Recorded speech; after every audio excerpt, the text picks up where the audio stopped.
قل تعالوا أتل ما حرم ربكم عليكم ألا تشركوا به شيئا। নবী আপনি বলেন, আসো তোমরা আমি তোমাদেরকে শুনিয়ে দেই, তেলাওয়াত করে জানায় দিই যা আল্লাহ তোমাদের উপর হারাম করেছেন। তোমরা আসো আমি তোমাদেরকে জানিয়ে দেই ওই বিষয়ে, যে বিষয় আল্লাহ তোমাদের প্রতি হারাম করেছেন এই বিষয়ে আমি তোমাদেরকে তেলাওয়াত করে শুনিয়ে দিই, তোমরা আসো। এবার নবীজি একে একে বলতে লাগলেন আল্লাহর ভাষায়। এক নম্বর, আল্লাহ তুশরিকু বিহি শাইআ, তোমরা আল্লাহর সাথে শিরিক করবা না, কোনো জিনিস অংশ হিসাবে সাব্যস্ত করবা না। শিরিক করা এটা হারাম। সূরা লুকমানের 13 নম্বর আয়াতে আল্লাহ বলেন, وَإِذْ قَالَ لُقْمَانُ لِابْنِهِ وَهُوَ يَعِظُهُ يَا بُنَيَّ لَا تُشْرِكْ بِاللَّهِ إِنَّ الشِّرْكَ لَظُلْمٌ عَظِيمٌ। স্মরণ করো ওই সময়কে যখন লোকমান তার সন্তানকে বললেন, হে প্রিয় সন্তান, তুমি আল্লাহর সাথে শিরিক করো না, শিরিক মহা জুলুম। একজন বাবা তার সন্তানকে শ্রেষ্ঠ উপদেশ দিবে যে শোনো সন্তান, তুমি আল্লাহর সাথে শিরিক করবা না। তাহলে এই হলো এক নাম্বার কথা, 10 কথার প্রথম কথা। নবী আপনি বলেন তোমরা আসো আমি তোমাদেরকে জানায়া দেই, সেটা কি? তোমরা আল্লাহর সাথে শিরিক করবা না। তো সূরা লোকমান থেকে আমরা জানলাম 13 নম্বর আয়াত থেকে লোকমান হাকিম তার সন্তানকে বললেন, হে প্রিয় সন্তান, আল্লাহর সাথে শিরিক করো না। এখান থেকে শিখলাম একজন বাবা তার সন্তানকে শ্রেষ্ঠ একটা শিক্ষা দিবে, সন্তান যেন শিরিক না করে। সূরা আনআমের 82 নম্বর আয়াতে আল্লাহ বলেন, আল্লাযীনা আমানু ওয়া লাম ইয়ালবিসু ঈমানাহুম বিযুলমিন উলাইকা লাহুমুল আমনু ওয়া হুম মুহতাদুন। যারা ঈমান এনেছে এবং ঈমানকে শিরিকের সাথে সংমিশ্রণ করেনি, উলাইকা লাহুমুল আমনু, আমি আল্লাহ তাদের জন্য নিরাপত্তা ঘোষণা করলাম, ওয়া হুম মুহতাদুন, তারাই হেদায়েত প্রাপ্ত। ভাই এখান থেকে কি শিখলাম? ঈমানকে শিরিকের সাথে কোনোভাবেই মিশ্রণ করা যাবে না। আল্লাহ হেফাজত করেন। সূরা বাকারা 54 নম্বর আয়াত। মুসা আলাইহিস সালাতু ওয়াস সালামের জাতি বাছুরকে উপাস্য বানিয়ে শিরিক করা শুরু করল। মুসা নবী তাদেরকে বললেন, আল্লাহ তাআলা তার ভাষায় মুসা নবীর কথাগুলো আমাদেরকে জানিয়ে দিচ্ছেন, ইয়া কওমি ইন্নাকুম যালামতুম আনফুসাকুম বিত্তিখাদিকুমুল ইজলা, হে আমার সম্প্রদায়, তোমরা বাছুরকে উপাস্য হিসাবে গ্রহণ করার মাধ্যমে নিজেদের প্রতি তোমরা জুলুম করেছো। এখান থেকে শিখলাম শিরিক করা মানে নফসের প্রতি জুলুম করা। আল্লাহ আমাদেরকে জুলুম থেকে হেফাজত করে। এখানে একটা কথা মনে রাখা, একটা শিরিক আছে গোপন শিরিক। বলেন তো কি শিরিক? বলেন, গোপন শিরিক বলা হয়, বলেন। লোক দেখানো ইবাদত করাকে। আচ্ছা বলেন তো, লোক দেখানো ইবাদতকে কি বলা হয়? আচ্ছা, গোপন শিরিক কাকে বলে? قال رسول الله صلى الله عليه وسلم إياكم وشرك السرائر। নবীজি বলেন তোমরা গোপন শিরিক থেকে বাঁচো। সাহাবীরা বললেন ওয়ামা শিরকুস সারাইর ইয়া রাসূলুল্লাহ, হুজুর গোপন শিরিক কি জিনিস আপনার কাছে জানতে চাই। নবীজি বললেন ইয়াকুমুর রাজুলু ফায়ুসাল্লি ফায়ুযায়্যিনু সালাতাহু জাহিদান লিমা ইয়ারা মিন নাযরিন নাসি ইলাইহি। গোপন শিরিক হলো কোন ব্যক্তি নামাজে দাঁড়ায় আর তার নামাজটা সে যথাসাধ্য চেষ্টা করে সুন্দর করার জন্য, এই নিয়তে যেন মানুষ তার নামাজ দেখে বলে মাশাআল্লাহ কত সুন্দর নামাজ। কোন মানুষ নামাজে দাঁড়ায় নামাজ সুন্দর করে এই নিয়তে যেন মানুষ তাকে বলে বাহ বাহ অনেক সুন্দর নামাজ। নবীজি বলেন যাকা শিরকুস সারাইর, এটা গোপন শিরিক। এই শিরিক থেকে আল্লাহ আমাদেরকে হেফাজত করেন। আমিন।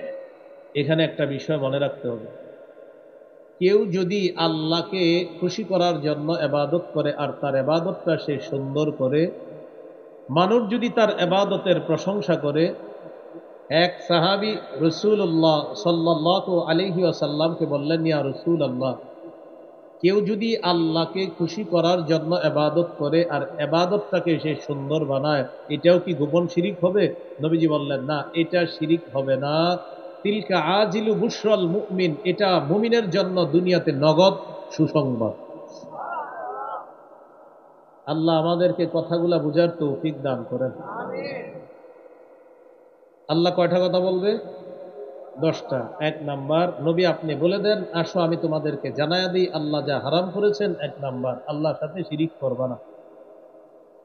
2 নাম্বার, ওয়াবিল ওয়ালিদাইনি ইহসানা,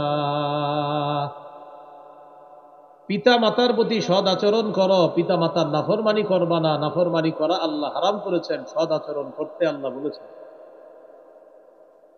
সূরা বানী ইসরাঈলের 23, 24, 25 নম্বর আয়াতে আল্লাহ বলেন,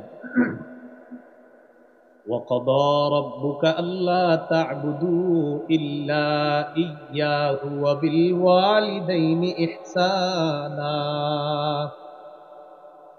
আল্লাহ তাআলা বলেন, তোমার রব ফয়সালা করেছেন তোমরা আল্লাহ ছাড়া কারো ইবাদত করবা না। এই সিদ্ধান্ত আল্লাহ করে দিয়েছেন, আল্লাহর সিদ্ধান্ত, তোমরা আল্লাহ ছাড়া কারো ইবাদত করবা না। ওয়াবিল ওয়ালিদাইনি ইহসানা, পিতা মাতার প্রতি সদাচরণ করবা। ইম্মা ইয়াবলুগান্না ইনদাকাল কিবারা আহাদুহুমা আও কিলাহুমা, তোমার পিতা মাতার দুইজনের একজন অথবা দুইজন যদি তোমার কাছে বার্ধক্যে উপনীত হয়, ইম্মা ইয়াবলুগান্না, যদি পৌঁছে যায়, ইনদাকা তোমার কাছে, আল কিবারা বার্ধক্য, তোমার কাছে যদি বার্ধক্যে উপনীত হয়, আহাদুহুমা পিতা মাতার দুইজনের একজন, আও কিলাহুমা অথবা দুইজন, তোমার কাছে যদি তোমার মা বাবা দোনোজনেই বার্ধক্যে উপনীত হয় অথবা দোনোজনের একজন যদি বার্ধক্যে উপনীত হয়, ফালা তাকুল্লাহুমা উফ, তাদেরকে উফ শব্দটা বলবা না। বলেন সবাই, কি শব্দ এটা? কাকে বলে একটু বুঝুন। মা বাবা বৃদ্ধ বৃদ্ধা হয়ে গেছে, এখন তারা এক কথা খালি বারবার বলে। দেখবেন একটু বয়স হলে মানুষ এক কথা অনেক সময় বারবার বলে। এই বারবার বললে আপনি বিরক্তি প্রকাশ করবেন না। উফের 2 ব্যাখ্যা বলেন। উফ এটার কয় ব্যাখ্যা বলেন? বিরক্তি প্রকাশ না করা এবং বিরক্তি সূচক শব্দ না বলা। মা বাবা আপনার বয়স হয়ে গেছে, এক কথা বারবার বলবে, দেখবেন শিশুদের মতো, তখন আপনি বিরক্তি প্রকাশও করবেন না, বিরক্তি সূচক কোনো শব্দ মুখ দিয়ে বলবেন না। যেমন আপনি এমন একটা অভিনয় করলেন, আপনার আব্বা বুঝলো, আহারে ও মনে হয় আমার কথায় বিরক্ত হচ্ছে। আপনি এমন একটা কথা বললেন, তখন আপনার আব্বা আম্মা বুঝলো ও এত বিরক্ত হচ্ছে আমার কথায়। আপনার শিশু সন্তানের কথা 100 বার বললেও কিন্তু আপনি বিরক্ত হন না। বাবা মা যখন বৃদ্ধ হয়ে যায় তখন তারা শিশুর মতো হয়ে যায়। এক কথা বারবার বললেও বিরক্তি প্রকাশ করবেন না, বিরক্তি সূচক কোনো শব্দ মুখে আনবেন না। এটা হলো ফালা তাকুল্লাহুমা উফ, তাদেরকে উফ শব্দটাও বলবেন না। মনে থাকবেন ইনশাআল্লাহ? আমার সাথে বলেন, বলেন আমরা মা বাবাকে কোনো কথা এমন ভাবে বলবো না যেই কথায় বিরক্তি প্রকাশ পায়, অথবা বিরক্তি সূচক কোনো শব্দও বলবো না। মা বাবা যদি এক কথা বারবারও বলে, আমরা কখনো বিরক্ত হব না, বিরক্তি প্রকাশ করব না, বিরক্তি সূচক কোনো শব্দ মুখে আনবো না। বলেন এটা হলো, বলেন কোরআনে বর্ণিত উফ শব্দের ব্যাখ্যা। আল্লাহ কি বলছেন? ফালা তাকুল্লাহুমা উফ, তাদেরকে উফ শব্দটাও বলবা না। মনে থাকবেন ইনশাআল্লাহ? তো আল্লাহ বলেন, তোমার মা বাবার দুইজনের একজন অথবা দুইজন যদি তোমার কাছে বার্ধক্যে উপনীত হয়, তাদেরকে উফ শব্দটাও বলবা না। ওয়ালা তানহারহুমা, তাদেরকে ধমক দিবা না। ওয়া কুল্লাহুমা কাওলান কারীমা, তাদের সাথে সম্মানসূচক কথা বলবা, ভদ্রভাবে কথা বলবা, নরম কথা বলবা। বারবার এক কথা বললে, যে আব্বা ঠিক আছে, যে আম্মা ঠিক আছে, এভাবে আপনি বুঝতেছেন যে আপনার আব্বা যে কথাটা বলতেছে হয়তো এটা সঠিক না, সবগুলা কথা সঠিক নাও হতে পারে। তো আপনি প্রথমে এমন বলেন, জি জি জি আব্বা, জি ঠিক আছে। আপনি যেমন আপনার শিশু সন্তানের 100টা আবদার করার পরে সবগুলা পূরণ করেন না, এরপরে কিন্তু বিরক্তি প্রকাশ করেন না, আচ্ছা বাবা তোমার জন্য আনবো, সবই কিন্তু আনবো বলেন, কিন্তু আনেন না সব। আপনার আব্বা আম্মা যদি বয়স্কা হয়ে যায়, এক কথা বারবার বললো, যদি দেখেন কোনো কথা এমন যে কথাটা আসলে সঠিক না, আপনি মাথা নাড়বেন, আচ্ছা আব্বা জি ইনশাল্লাহ ঠিক আছে। বিরক্তি প্রকাশ কোনো ভাবেই যেন চেহারায় না উঠে। তো এটাই বললেন আল্লাহ, ওয়ালা তানহারহুমা, ধমক দিবা না, ওয়াকুল লাহুমা কাওলান কারীমা, মা বাবার সাথে ভদ্রভাবে কথা বলবা, সম্মানসূচক কথা বলবা। ইকুটা বন্ধ করে দেন ভাই, ইকু লাগবে না। ওয়াকফিদ লাহুমা জানাহাদ যুল্লি মিনার রাহমা, তাদের সামনে দয়ার ডানা বিছিয়ে দিবা। সুবহানাল্লাহ। ওয়াকফিদ লাহুমা, তাদের সামনে নত হবা, বিনয়ী হবা। জানাহাদ যুল্লি মিনার রাহমা, নম্র আচরণের মাধ্যমে তাদের সামনে বিনয়ী হবা, ভদ্র আচরণের মাধ্যমে তাদের সামনে বিনয়ী হবা। আরেকটা অনুবাদ, তাদের সামনে দয়ার ডানা তুমি মেলে দিবা, তুমি বুঝাইবা আমি আপনাদের জন্য সব করবো ইনশাআল্লাহ। তো এটাই বলতেছে, ওয়াকফিদ লাহুমা, মা বাবার সামনে বিছিয়ে দিবা, নত করে নিজেকে নত করে উপস্থাপন করবা, বিনয়ী ভাব তাদের সামনে প্রদর্শন করবা। জানাহাদ যুল্লি মিনার রাহমা, জানাহ মানে ডানা, জানাহাদ যুল্লি মিনার রাহমা, দয়ার ডানা, মায়ার ডানা। একদম আপনি নত হয়ে যাবেন এমন ভাবে মা বাবার সামনে নিজেকে প্রকাশ করবেন। তাহলে এটা সুন্দর অনুবাদ হলো, ওয়াকফিদ লাহুমা, তাদের সামনে বিনয়ী হও, জানাহাদ যুল্লি মিনার রাহমা, নম্র আচরণের মাধ্যমে মা বাবার সামনে সর্বোচ্চ বিনয়ী তুমি প্রকাশ করবা। আর কি করবা? ওয়াকুর রব্বির হামহুমা কামা রব্বায়ানি সগীরা, বেশি বেশি দোয়া করবা, বলবা হে আমার রব, ইরহামহুমা, আমার মা বাবার প্রতি আপনি দয়া করেন, কামা রব্বায়ানি সগীরা, যেমনি ভাবে শৈশবে তারা আমাকে লালন পালন করেছে, আল্লাহ আমার মা বাবার প্রতি আপনি দয়া করেন, মায়া করেন। এই দোয়াটা কি করা যাবে ইনশাআল্লাহ? এরপরেও আমরা সন্তান হিসাবে, মানুষ হিসাবে অনেক সময় দুই একটা উল্টা পাল্টা কথা মুখে আসতে পারে, কিন্তু আপনার অন্তর খারাপ না, আপনার অন্তরে মা বাবার জন্য সর্বোচ্চ মায়া আছে। এরপরে অনেক সময় এদিক সেদিক হয়ে যায়। তো আল্লাহ এই ব্যাপারে বলেন, রব্বুকুম আ'লামু বিমা ফি নুফুসিকুম, তোমাদের অন্তরে কি আছে তোমাদের রব অধিক জানেন। সুবহানাল্লাহ। তোমার অন্তরে যদি মা বাবার প্রতি দয়া ভালোবাসা থাকে, এটা তো রব জানেন। রব্বুকুম আ'লামু বিমা ফি নুফুসিকুম, এটা সূরা বনী ইসরাঈলের 25 নম্বর আয়াত।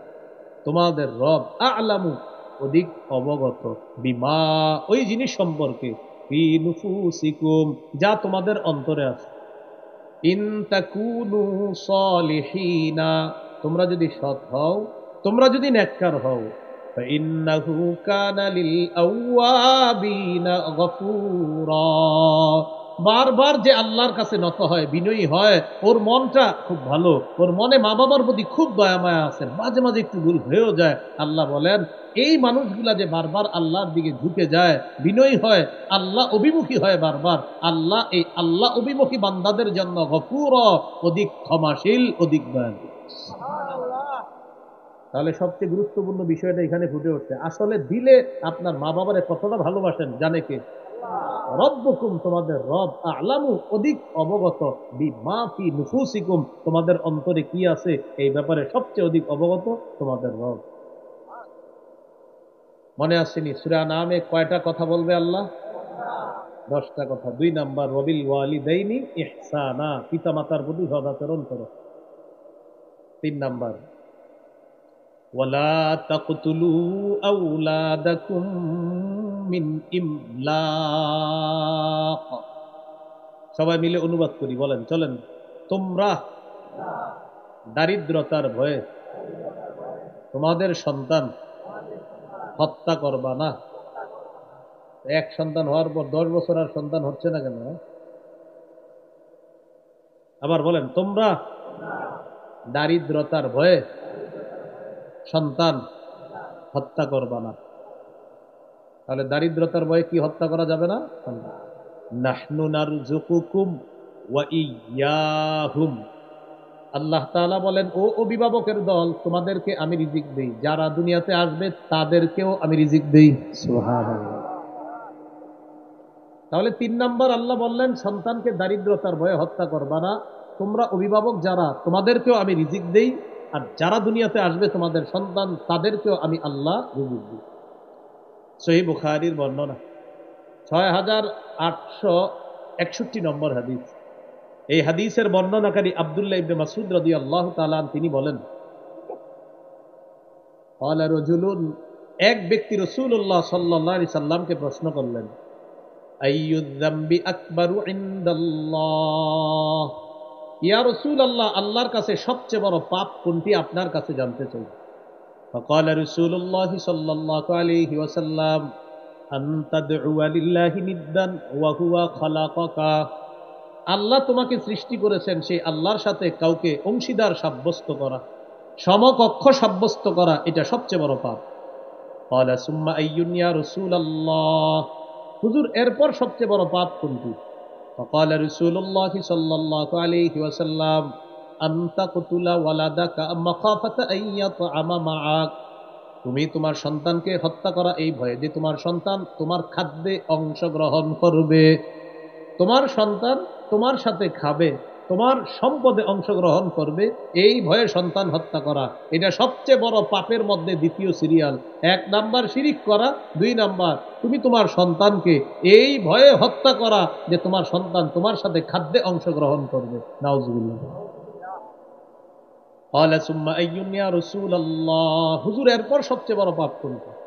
فقال رسول الله صلى الله عليه وسلم أن تزاني بحليلة جارك, তুমি তোমার প্রতিবেশীর স্ত্রীর সাথে ব্যভিচারে লিপ্ত হওয়া, এটা হলো এরপর সবচেয়ে বড় পাপ। বলি নাউযুবিল্লাহ। তাহলে সূরা আনামে কয় কথা বলবে আল্লাহ? 3 নম্বর, সন্তানকে দারিদ্রতার ভয়ে হত্যা করবা না, এইগুলো 3 নম্বর কথা। 4 নাম্বার, ওয়ালা তাকরাবুল ফাওয়াহিশা মা যাহারা মিনহা ওয়া মা বাতান, প্রকাশ্য অশ্লীল কাজের কাছে যেও না, গোপন অশ্লীল কাজ কর্মের কাছে যেও না। প্রকাশ্য অশ্লীলতার কাছেও যেও না, গোপন অশ্লীলতার কাছে যেও না। প্রকাশ্যে একটা টেলিভিশনে খারাপ সিনেমা চলতেছে, সবাই মিলেমিশে দেখতেছেন একসাথে, এটা প্রকাশ্য অশ্লীলতা। ঘরের মধ্যে দরজা জানালা লাগিয়ে আপনি গোপনে অশ্লীল কিছু দেখতেছেন, এটা গোপন অশ্লীলতা। আপনি প্রকাশ্যে যার সাথে আপনার হাঁটা হারাম তার সাথে হাঁটতেছেন, যার শরীরে স্পর্শ করা হারাম তার শরীরে আপনি স্পর্শ করে তার হাতে হাত রেখে আপনি হাঁটতেছেন, এটা প্রকাশ্য অশ্লীলতা। অথবা এটা গোপনে আপনি করলেন, এটা গোপন অশ্লীলতা। 4 নাম্বার, আমাদের প্রতি আল্লাহর উপদেশ হলো, ওয়ালা তাকরাবুল ফাওয়াহিশা মা যাহারা মিনহা ওয়া মা বাতান, প্রকাশ্য অশ্লীলতার কাছে যেও না, গোপন অশ্লীলতার কাছে যেও না।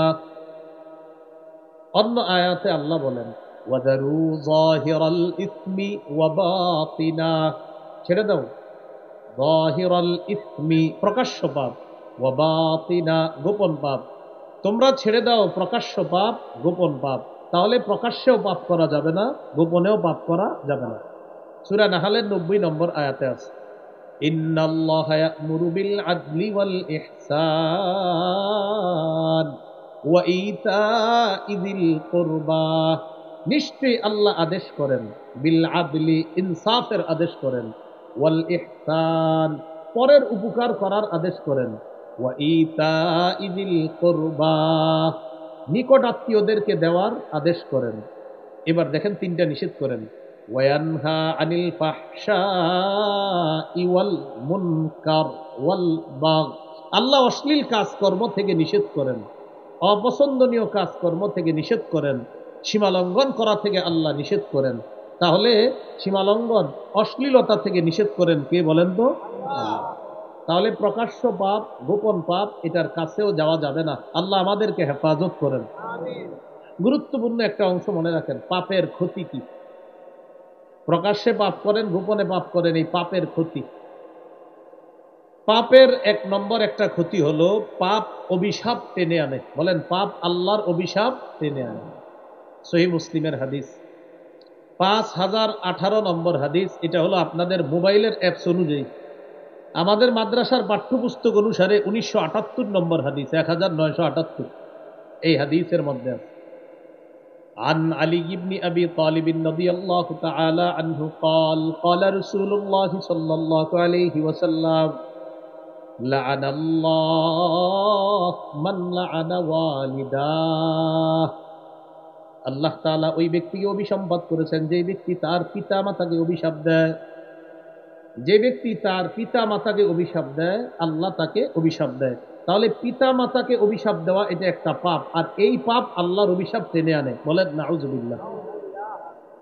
ওয়ালাআনাল্লাহ মান যাবাহা লিগাইরিল্লাহ, যে ব্যক্তি আল্লাহ ছাড়া অন্য কোনো নামে জবাই করে তাকেও আল্লাহ অভিশাপ দেয়। আল্লাহ ছাড়া অন্য কারোর নামে পশু জবাই করা এটা একটা পাপ, আর এই পাপ আল্লাহর অভিশাপ টেনে আনে। বলি নাউজুবিল্লাহ। ওয়ালাআনাল্লাহ মান আওয়া মুহদিসা, যে ব্যক্তি কোনো বেদাতিকে আশ্রয় দেয় এই ব্যক্তির উপরও আল্লাহ তাআলা অভিশাপ দেয়। আপনি একজন বেদাতিকে এই এলাকায় 1 কাঠা জমিন দিয়ে দিচ্ছেন একটা আস্তানা বানানোর জন্য, যে আপনি আস্তানা বানান, আমরা দুইজনে মিলামিশা বেদাত সাপ্লাই করি। এই যে কাজটা করলেন এটা একটা পাপ, আর এই পাপ আল্লাহর অভিশাপ টেনে আনে। ওয়ালাআনাল্লাহ মান গায়্যারা মানারাল আরদ, যে ব্যক্তি জমিনের নিশানা পরিবর্তন করে ফেলে আল্লাহ তাকে অভিশাপ দেয়। আপনি আরেকজনের জমিন মাশাআল্লাহ নিশানা পাল্টায়, এতদিন ছিল আপনার জমিনের নিশানা এখানে, কিছুদিন পরে এখানে চলে আসে। আরে ঘটনা কি? ঘটনা কিছু না, আজকে থেকে একটু পাওয়ারে আছে, ক্ষমতায় আছে, এই জন্য নিশানা বাড়ছে। নিশানা কি হয়েছে? বাড়ছে। পাওয়ারে আছে এই জন্য নিশানা বেড়ে গেছে। নবীজি বলেন যে ব্যক্তি মানুষের জমিনের নিশানা সীমানা পরিবর্তন করে জুলুম করে আত্মসাৎ করে আল্লাহ তার উপর অভিশাপ দেয়। তাহলে পাপ আল্লাহর অভিশাপ টেনে আনে। বলেন পাপ কি টেনে আনে? আল্লাহর অভিশাপ। সহিহ বুখারীর বর্ণনা 6783 নম্বর হাদিস। عن أبي هريرة عن النبي صلى الله عليه وسلم قال لعن الله السارق يسرق البيضة, যে ব্যক্তি ডিম চুরি করে আল্লাহ তাকে অভিশাপ দেয়। কি চুরি করে? ডিম। ডিম, যে একটা ডিম চুরি করে তাকে অভিশাপ দেয় আল্লাহ। তাহলে আরো বড় জিনিস চুরি করলে, গরু চুরি করলে কি হবে? মানে এটা তো গুরুত্বপূর্ণ বিষয়। ডিম চুরি করলে যদি অভিশাপ হয় আল্লাহ, তাহলে ডিমের মা আপনার মুরগি চুরি করলে কি হবে? আর এর চেয়ে আরো বড় গরু ছাগল ইত্যাদি চুরি করলে আরো ভয়ঙ্কর অবস্থা হবে। ওয়ালাআনাল্লাহু সারিকা ইয়াসরিকুল হাবলা, কোন মানুষ যদি অন্যের একটা রশিও চুরি করে তাকে আল্লাহ অভিশাপ দেয়। তাহলে একটা রশি চুরি করলে যদি অভিশাপ দেয়, রশি দিয়ে বেঁধে রাখছে যে পশুটা, ওটা চুরি করলে কি হবে?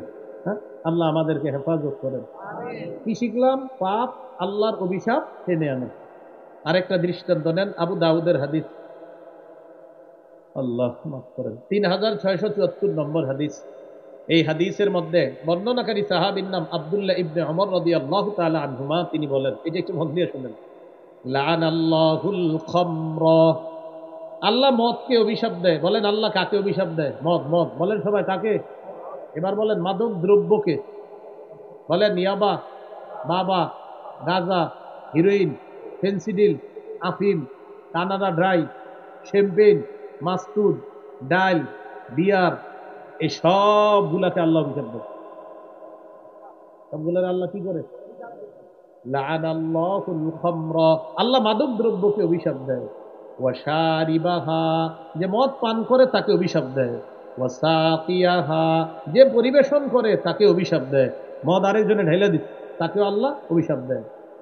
ওয়া বাইআহা, যে বিক্রি করে তাকে আল্লাহ অভিশাপ দেয়। ওয়া মুবতাআহা, যে কিনে তাকেও আল্লাহ অভিশাপ দেয়। তাহলে যে বিক্রি করে মাদক দ্রব্য তাকে অভিশাপ দেয়। মাইকে দাঁড়ায় দাঁড়ায় বলে, জনগণ আপনারা মাদক দ্রব্যর কাছেও যাবেন না।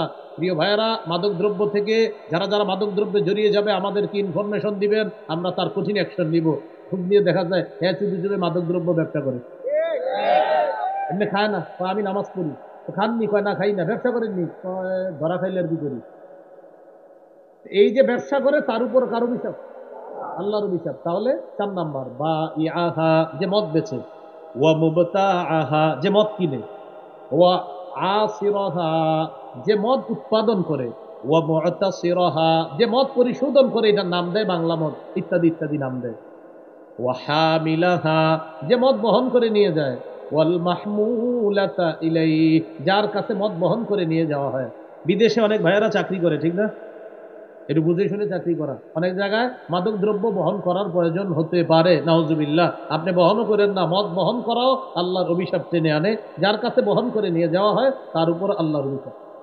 তাহলে এখানে 9টা কথা আছে। বলেন এই হাদিসে কয়টা কথা আছে? 9টা। এই যে 9টা দেখেন।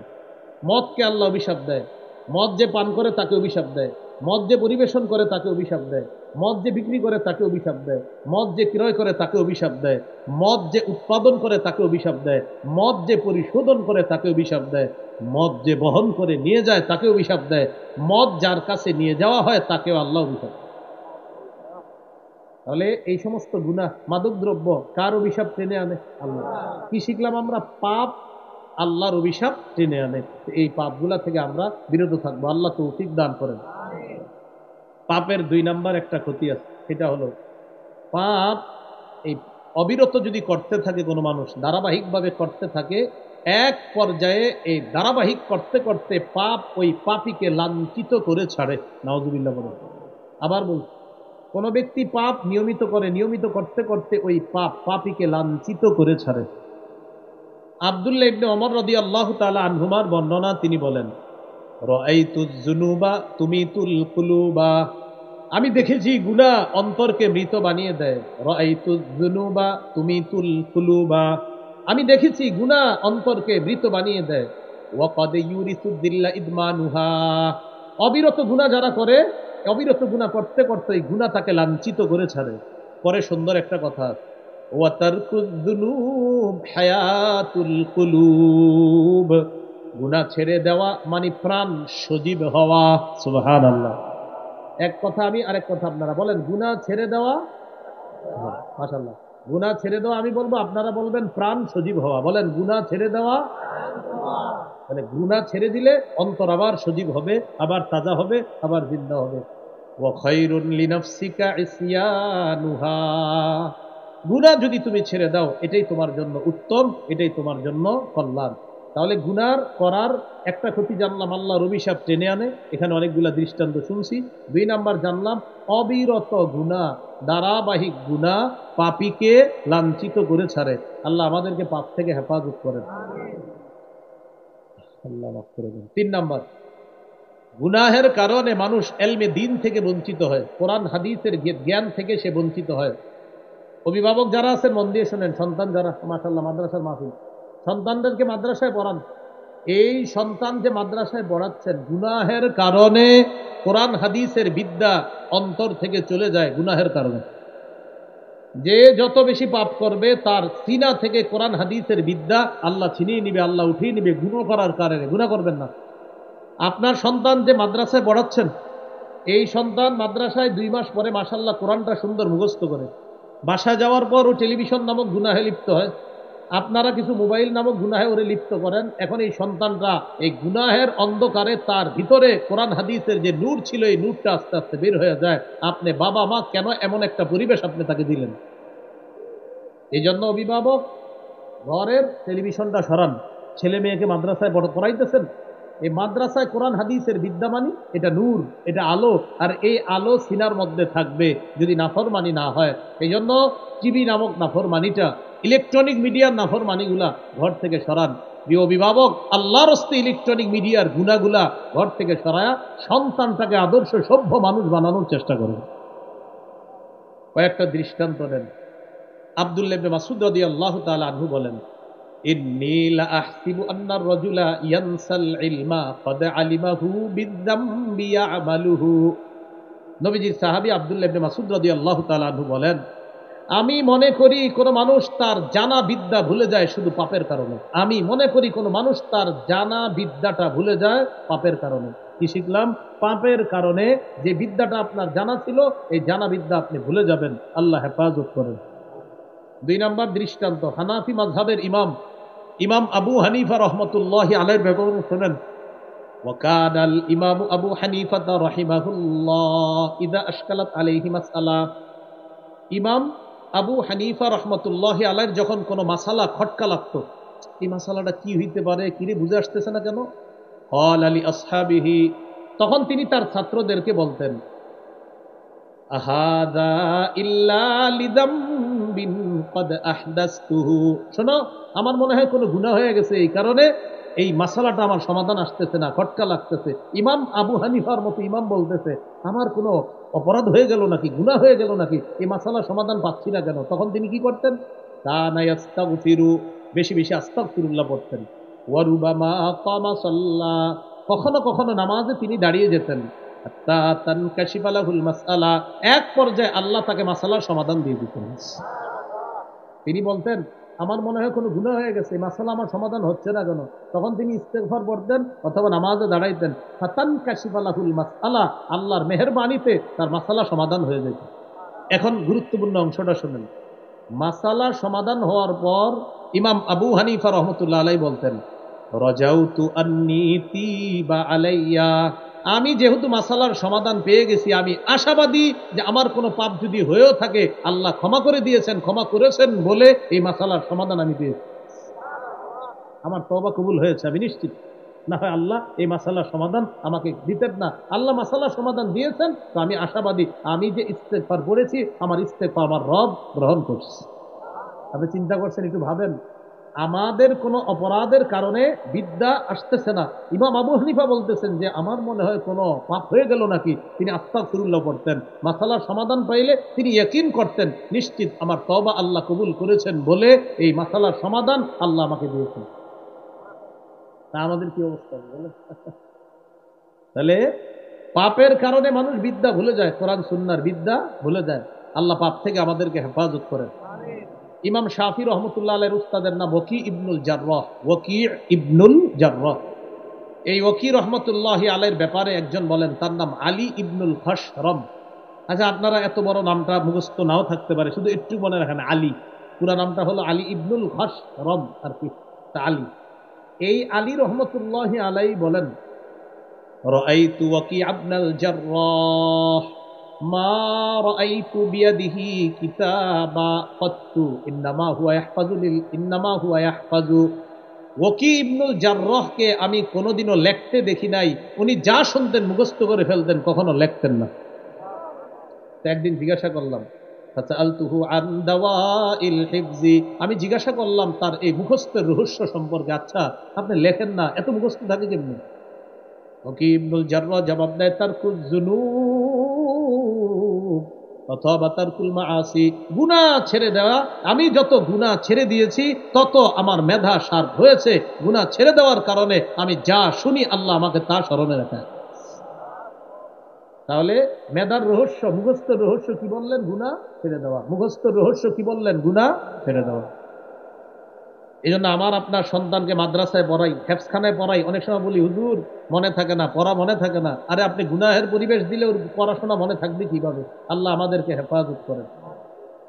আরেকটা দৃষ্টান্ত নেন, ইমাম শাফি রহমতুল্লাহ আলাইহির উস্তাদের নাম মালিক ইবনু আনাস রহমতুল্লাহ আলাই। তিনি বলেন, মালিক ইবনে আনাস রহমতুল্লাহ আলাই তিনি বলেন, আমি ইমাম শাফি রহমতুল্লাহ আলাইকে মালিক ইবনে আনাস রহমতুল্লাহ আলাই বলেছেন ইন্নাল্লাহা ক্বাদ আলকা আলা কলবিকা নূরা ফালা তুতফিহু বিজুলমাতিল মাসিয়া। ও শাফি, তোমাকে আল্লাহ তাআলা নূর দান করেছেন, তোমার কলবের মধ্যে আল্লাহ তাআলা নূর দিয়েছেন, কোরআন হাদিসের নূর। এই কোরআন হাদিসের নূরটা গুনাহের অন্ধকার দিয়ে নিভিয়ে দিও না। অনুবাদটা আমরা সবাই মিলে করি। ইমাম শাফি রহমতুল্লাহ আলাইহির উস্তাদ ইমাম শাফি রহমতুল্লাহ আলাইহি বললেন, উস্তাদের নাম মালিক ইবনে আনাস, তিনি বললেন শোনো, ইন্নাল্লাহা ক্বাদ আলকা আলা কলবিকা নূরা ফালা তুতফিহু বিজুলমাতিল মাসিয়া। বলেন আল্লাহ তাআলা তোমার অন্তরে কোরআন হাদিসের নূর দিয়েছেন, তুমি গুনাহের অন্ধকার দিয়ে এই আলোকে, এই নূরকে নিভিয়ে দিও না। তাহলে কি শিখলাম? কোরআন হাদিস কারো সিনার মধ্যে যদি আল্লাহ দেয়, এটা হলো নূর। আপনার সন্তান হাফেজ হয়েছে, আপনার মেয়েটা হাফেজা হয়েছে, আপনার মেয়েটা কিতাব পড়ছে, তাদের অন্তরে, তাদের সিনায় আল্লাহ তাআলা নূর দিয়েছেন। এই নূর নষ্ট হয়ে যায় গুনাহের অন্ধকার। তাহলে নূর হলো আলো। বলেন কোরআন আলো, বলেন কোরআন হাদিস। এই আলোটা নষ্ট হয় গুনাহের অন্ধকার দিয়ে। আবার কোরআন হাদিস, এই আলো নষ্ট হয় কিসের অন্ধকার দিয়ে? গুনাহের। মনে থাকবে নি? তাহলে গুনাহের ক্ষতি আমরা জানতে পারলাম। আল্লাহ আমাদেরকে হেফাজত করেন। আরেকটা দৃষ্টান্ত, ইমাম শাফি রহমতুল্লাহ আলাইহি তার উস্তাদকে বলতেছে, শাকাউতু ইলা ওয়াকিইন সুআ হিফজি, আমি আমার উস্তাদ ওকি রহমতুল্লাহ আলাইকে আমি যে পড়াশোনা একটু ভুলে যাই মাঝে মাঝে, এটার অভিযোগ করলাম। ফাআরশাদানি ইলা তারকিল মাআসি, আমার উস্তাদ আমাকে নাফরমানি ছেড়ে দিতে বললেন, গুনাহ ছেড়ে দিতে বললেন। ওয়া আখবারানি আন্নাল ইলমা নূরুম মিন ইলাহি, আমার উস্তাদ আমাকে বলেছেন এলেম হলো আল্লাহর পক্ষ থেকে নূর। ওয়া নূরুল্লাহি লা ইউতা লিআসি, আল্লাহর নূর কোন নাফরমানকে দেওয়া হয় না, আল্লাহর নূর কোন নাফরমানকে দেওয়া হয় না। মনে আসেনি? গুনাহের কারণে আল্লাহর অভিশাপ আসে, গুনাহের কারণে অন্তর মরে যায়, মানুষ অপমানিত হয়, গুনাহের কারণে কোরআন সুন্নাহর বিদ্যা থেকে মানুষ বঞ্চিত হয়ে যায়। আল্লাহ হেফাজত করেন। 4 নাম্বার একটা ক্ষতি বলি গুনাহের, একটু আমার সাথে বলেন, বলেন কোরআন মুখস্থ করে চর্চা না করা গুনাহ।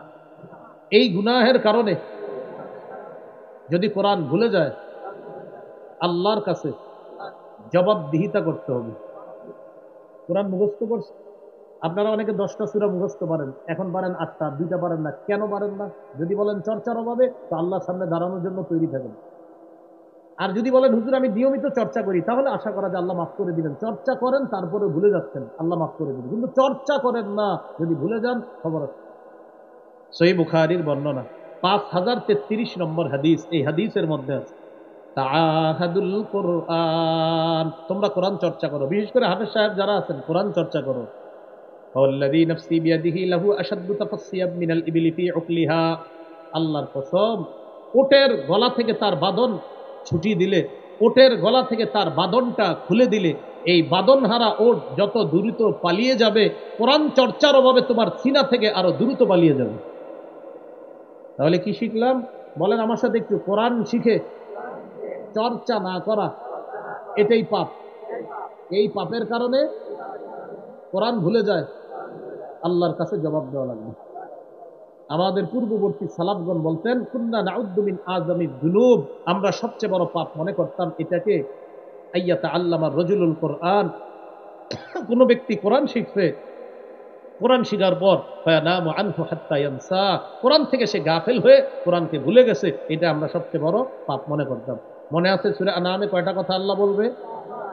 4 নাম্বার কথা, প্রকাশ্য অশ্লীলতা, প্রকাশ্য অশ্লীলতা, গোপন অশ্লীলতা, প্রকাশ্য পাপ, গোপন পাপের কাছেও যেও না। এই হলো 4 নাম্বার কথা।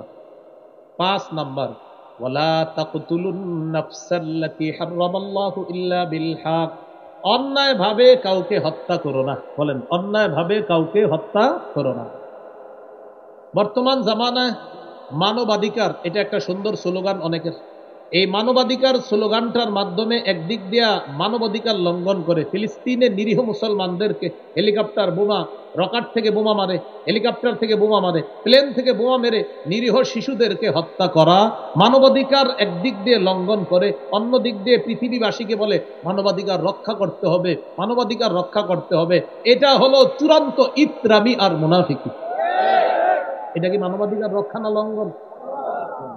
সূরা মাইদা 52 নম্বর আয়াত, সূরা মাইদার 32 নম্বর আয়াতে আল্লাহ বলেন, মান কাতালা নাফসাম বিগাইরি নাফসিন আও ফাসাদিন ফিল আরদ ফাকান্নামা কাতালান নাসা জামিআ, যে ব্যক্তি কোনো মানুষকে অন্যায়ভাবে হত্যা করে, যে ব্যক্তি কোনো মানুষকে অন্যায়ভাবে হত্যা করে, এই ব্যক্তি কেমন যেন সারা পৃথিবীর সমস্ত মানুষকে হত্যা করল।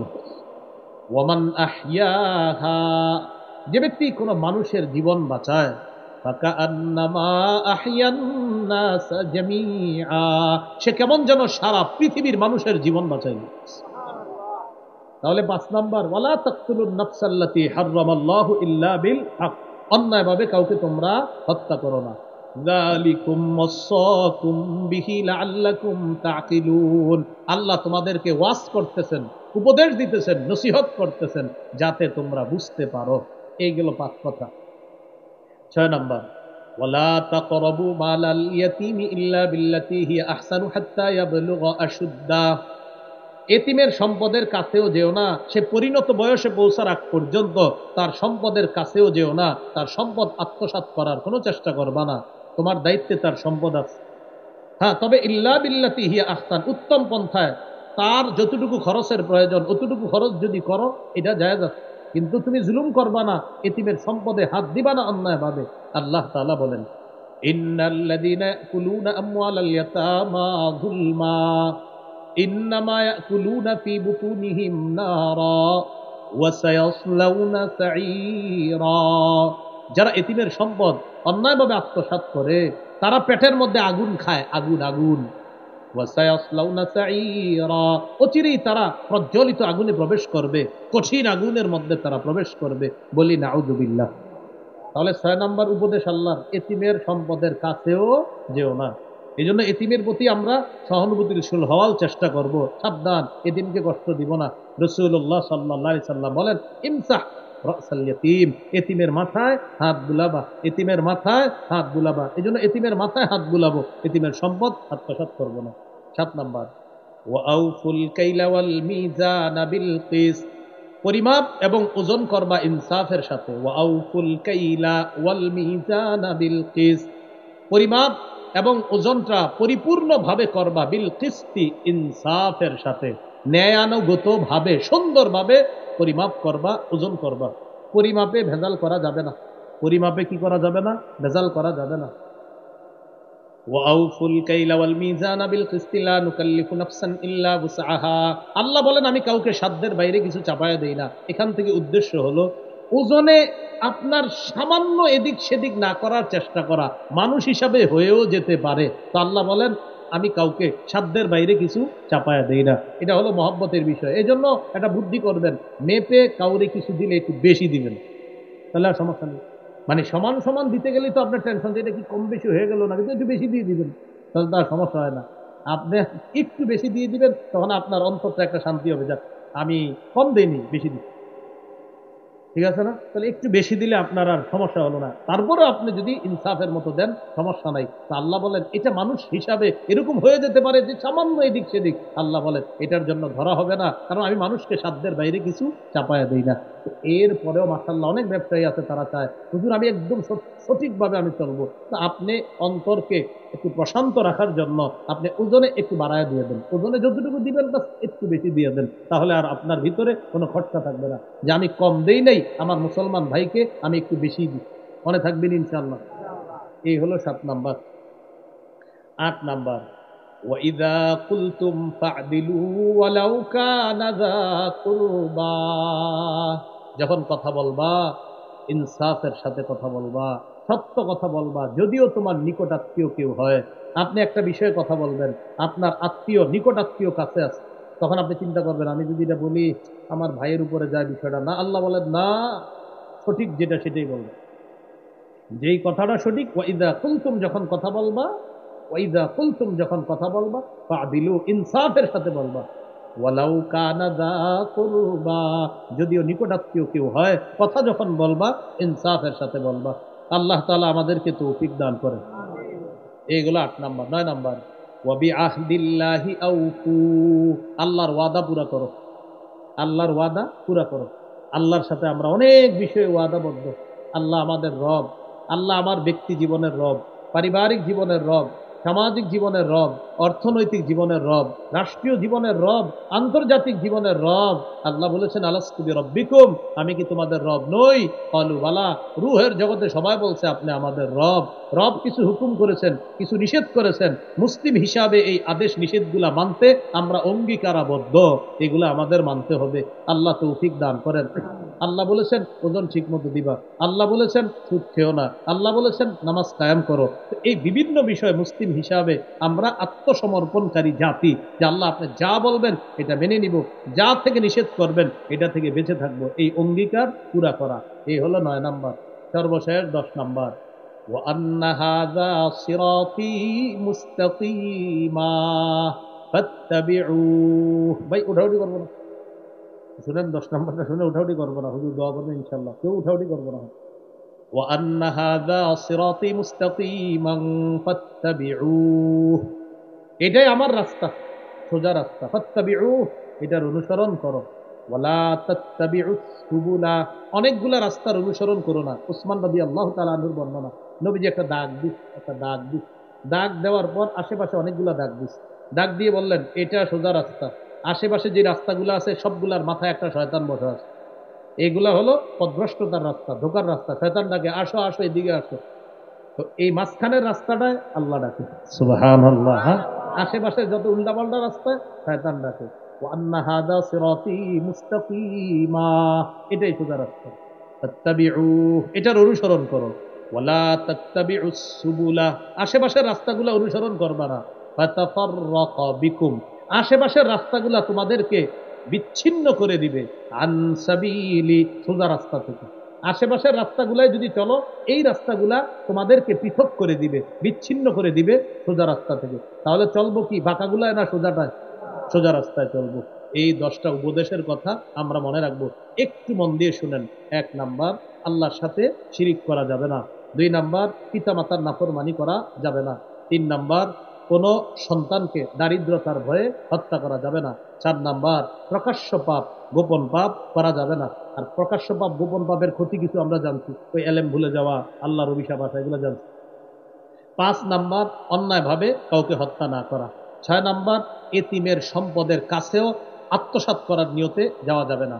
7 নাম্বার, ওজন করলে মাপলে একদম সুন্দরভাবে পরিপূর্ণ মেপে দিতে হবে, ওজন করে দিতে হবে, এটা মনে রাখা। তো এই জন্য বলছিলাম, এখানে যদি কারো অন্তরে সন্দেহ লাগে, খটকা লাগে, একটু বেশি দিয়ে দিতে পারেন আপনি, যতটুকু হয় একটু বেশি দিলেন, তখন আপনার অন্তরে আর খটকা লাগলো না।